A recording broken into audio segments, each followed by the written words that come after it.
오늘 우리에게 주시는 하나님의 말씀은 출애굽기 14장 1절부터 9절까지 말씀입니다.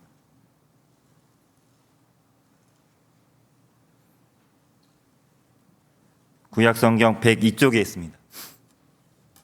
출애굽기 14장 1절부터 9절까지 말씀 제가 읽도록 하겠습니다.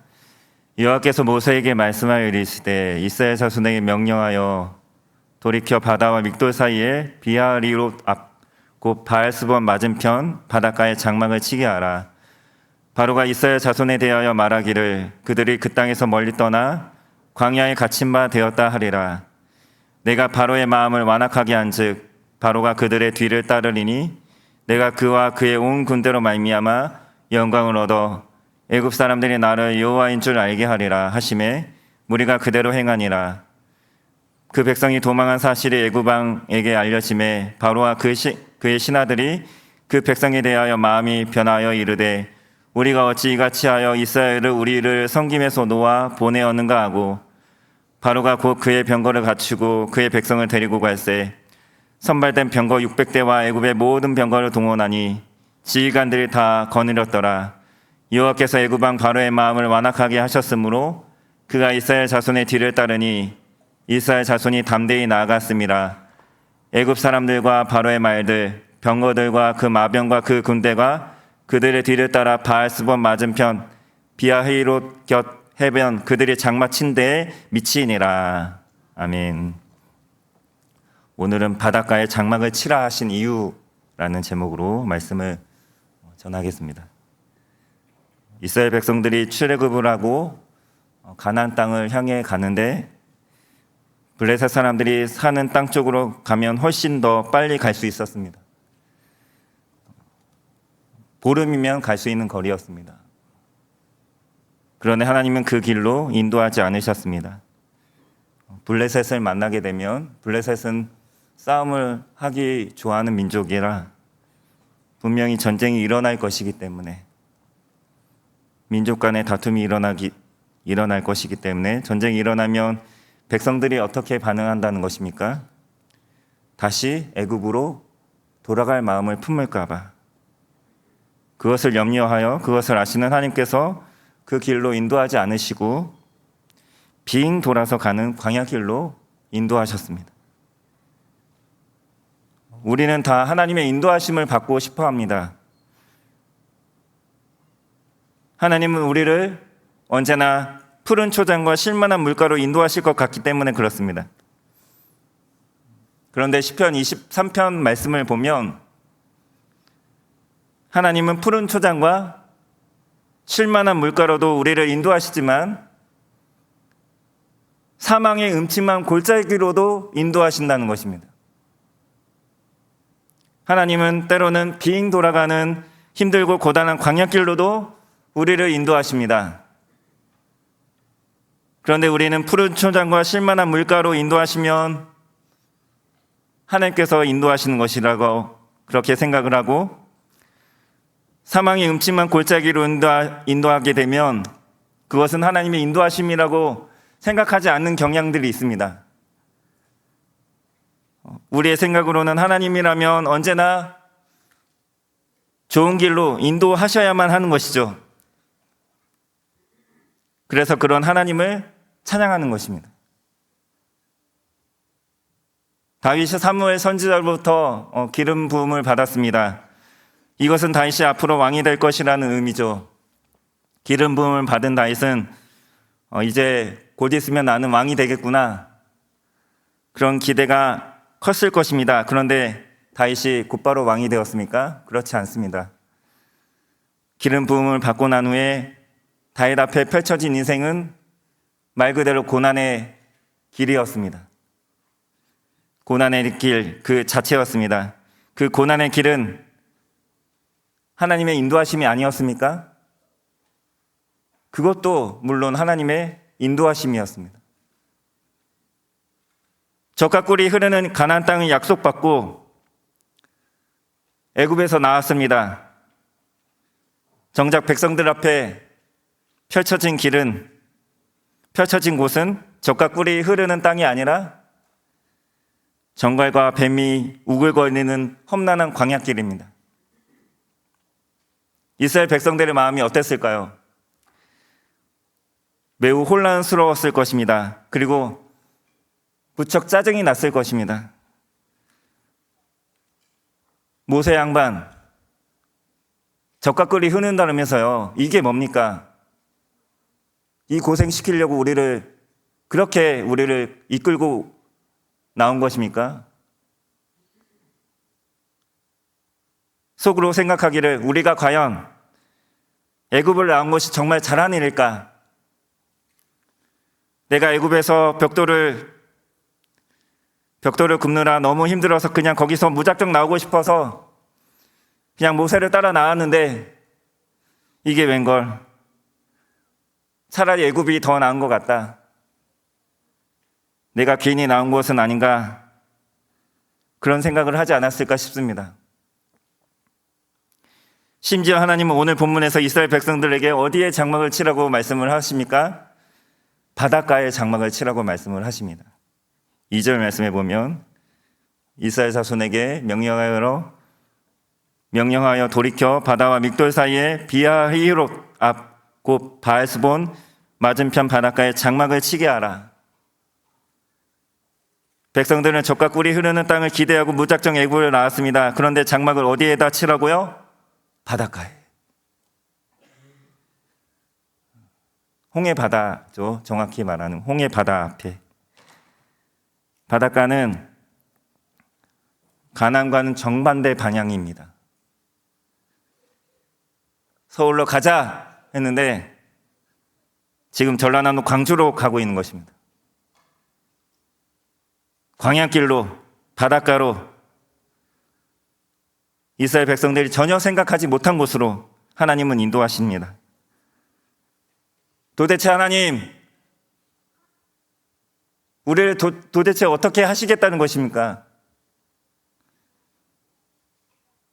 가나안과 반대 방향입니다. 젖과 꿀이 흐르는 땅이 아니라 정갈과 뱀이 우글거리는 사막, 광야길, 그리고 육로가 아니라 바닷가입니다. 이처럼 하나님은 우리를 전혀 우리가 생각하지 못한 예상 밖의 다른 길로 인도하실 때가 참으로 많습니다.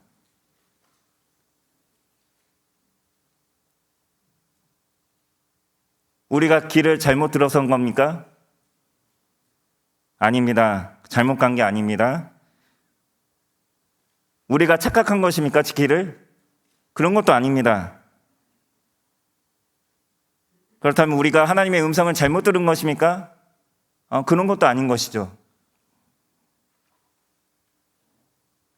하나님의 인도하신 대로 잘 나아가고 있는데, 그런데 다른 사람들이 볼 때는 완전히 엉뚱한 길로 가고 있는 것처럼 보인다는 것이죠.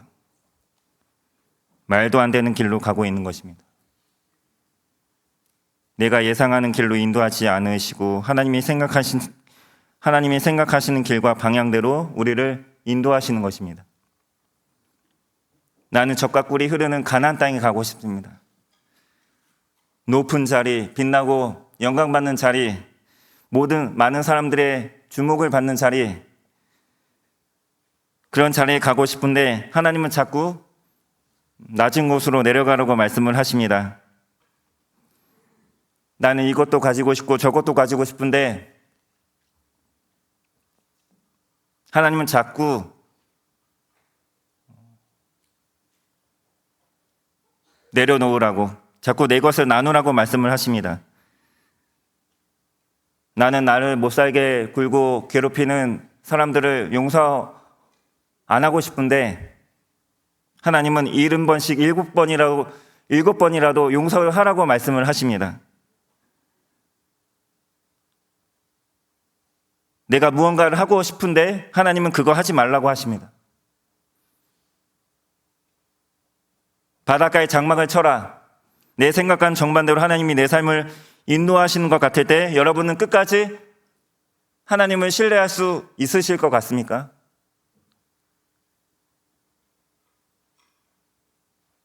이게 끝이 아니었습니다.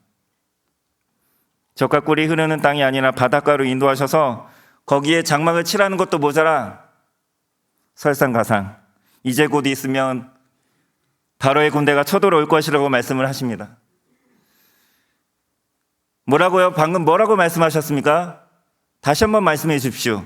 제가 잘못 들은 것 같은데 왜 갑자기 아닌 밤중에 홍도깨 같은 소리를 하고 계십니까? 하나님, 애굽 군대가 쫓아오다니요. 3절과 4절 말씀에 보면 바로가 이스라엘 자손에게 대하여 말하기를 그들이 그 땅에서 멀리 떠나 광야에 갇힌 바 되었다 하리라. 내가 바로의 마음을 완악하게 한즉 바로가 그들의 뒤를 따르리니 내가 그와 그의 온 군대로 말미암아 영광을 얻어 애굽 사람들이 나를 여호와인 줄 알게 하리라 하심에 무리가 그대로 행하니라. 얼마나 무서운 말씀입니까?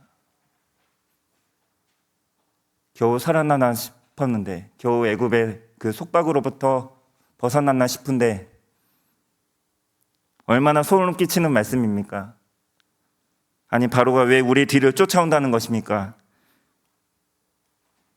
우리에게 미처 주지 못한 금덩어리, 은덩어리를 챙겨주려고 쫓아오지는 않을 거 아닙니까? 그들이 쫓아오는 것은 분명히 우리를 잡아 죽이려고 쫓아오는 것인데 하나님은 거기까지, 내 목숨이 위협받는 자리까지 인도하실 때가 있다는 말입니다. 하나님은 이스라엘 백성들에게 바닷가에 장막을 치라고 말씀을 하십니다. 바닷가에 진을 치면 어떻습니까? 더 이상 물러날 곳이 없습니다. 배수의 진을 친다고 말하나요?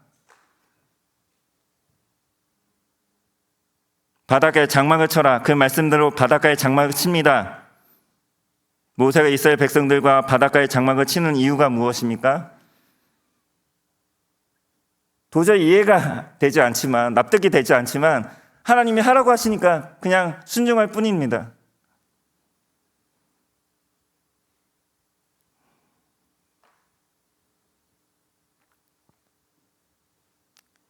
하나님께 영광을 돌리는 삶이란 어떤 삶을 말할까요? 내가 생각할 때 푸른 초장과 쉴만한 물가로 가야만 하나님께 영광이 되는 것이 아니라 하나님께서 사망의 음침한 골짜기로 나를 인도하시면 내가 그곳으로 가고, 하나님께서 험난한 광야길로 인도하시면 내가 그곳으로 가고, 하나님께서 오늘 나에게 바닷가에 장막을 치라 하면 그 말씀에 순종해서 바닷가에 장막을 치고, 하나님이 있으라 한 곳에 있고 하나님이 하라고 하시는 일을 하는 것이 바로 하나님께 영광을 돌리는 삶이라는 것입니다. 하나님께서 바로의 마음을 완악하게 하시고 이스라엘 백성들을 뒤쫓게 하심으로 하나님이 뭐라고 말씀을 하고 계십니까? 내가 애굽 사람들에게 영광을 받겠다, 그렇게 말씀을 하고 계십니다. 4절 말씀에 내가 바로의 마음을 완악하게 한즉 바로가 그들의 뒤를 따르리니 내가 그와 그의 온 군대로 말미암아 영광을 얻어 애굽 사람들이 나를 여호와인 줄 알게 하리라 하심에 무리가 그대로 행하니라. 우리 모두는 다 하나님의 영광을 위하여 살아가는 것입니다. 고린도전서 말씀처럼 먹든지 마시든지 다 하나님의 영광을 위해 살아가는 것입니다. 젖과 꿀이 흐르는 땅과 푸른 초장과 쉴만한 물가, 좋은 곳으로 인도함을 받는 것도 하나님께 영광이 되지만 하나님께서 나를 이끄시는 곳이 광야라고 해도, 바닷가에 장막을 치라고 하나님이 말씀하셔도 아멘하고 순종하고 갈 수 있다면 하나님이 그것을 통해서 영광을 받으신다는 것입니다. 내가 하는 일이, 내가 하는 장사가 잘 되어도 하나님은 영광 받으시지만 설령 하나님의 뜻대로 살다가 장사가 잘 되지 않다 하더라도, 내 일이 잘 되지 않다 하더라도 하나님은 영광을 받으신다는 것입니다. 내가 평안할 때도 하나님은 영광을 받으실 뿐만 아니라 바로의 군대가 나를 쫓아오는 위기 상황과 인생의 풍랑 가운데서도 하나님은 영광을 받으십니다. 내가 광야에 있어도, 내가 바닷가에 장막을 치고 있어도 하나님은 영광을 받으실 수가 있습니다. 내가 오늘 하나님이 있으라 하신 곳에 있었는가? 그리고 하나님이 오늘 나에게 하라고 하신 일을 했는가? 그것을 우리가 깊이 한번 돌아봤으면 좋겠습니다. 하나님이 그것을 통해서 영광을 받으시는 것이지, 내 생각으로 이거는 하나님께 영광이 되는 일이야, 영광이 안 되는 일이야 함부로 판단할 수 없다는 것입니다.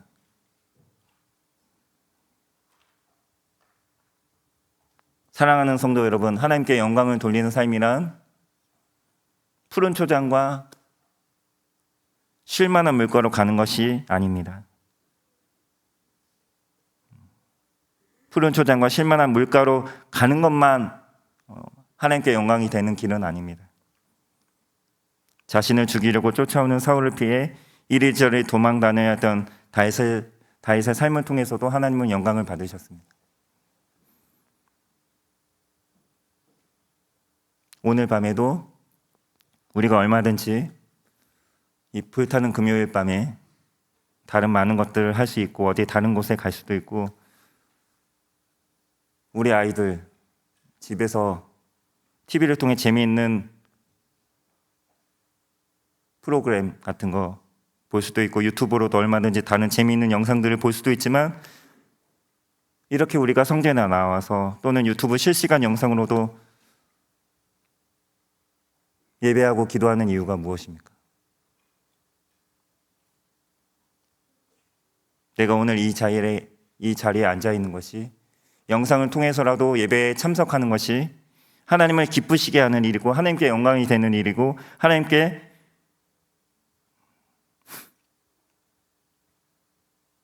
기쁨이 되는 일이라 그렇게 여기기 때문에 그렇습니다. 오늘 비록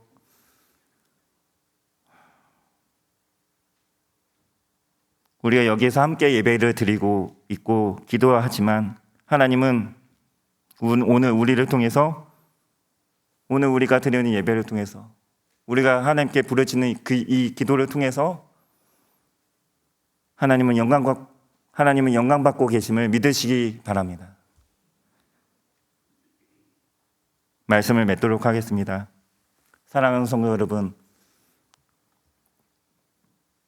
바닷가에 장막을 치시기 바랍니다. 바닷가에 장막을 치면 어떤 일이 일어납니까? 바다가 갈라지는 기적을 맛보게 될 줄 믿습니다. 처음에 이스라엘 백성들은 바닷가에 장막을 치라고 하나님이 말씀하셨을 때 바다가 갈라질 것이라고는 전혀 꿈에도 상상조차 못했을 것입니다. 블레셋 사람들이 사는 땅으로 가면 쉽고 편합니다. 그런데 바닷가에 장막을 치면 바다가 갈라지는 기적을 경험하게 되는 것이죠. 바닷가에 장막을 치면 하나님의 놀라운 계획들이 준비되어 있습니다. 우리가 전혀 생각하지 못한 하나님의 놀라운 역사와 놀라운 복이 우리를 위해 예비되어 있는 줄 믿습니다. 하나님이 나에게 가라고 하는 곳에 가고 있으라고 하시는 그 자리에 있으므로 우리 하나님께 영광 돌리는 삶을 살아가시는 저와 여러분 모두가 될 수 있기를 간절히 소원합니다. 기도하겠습니다.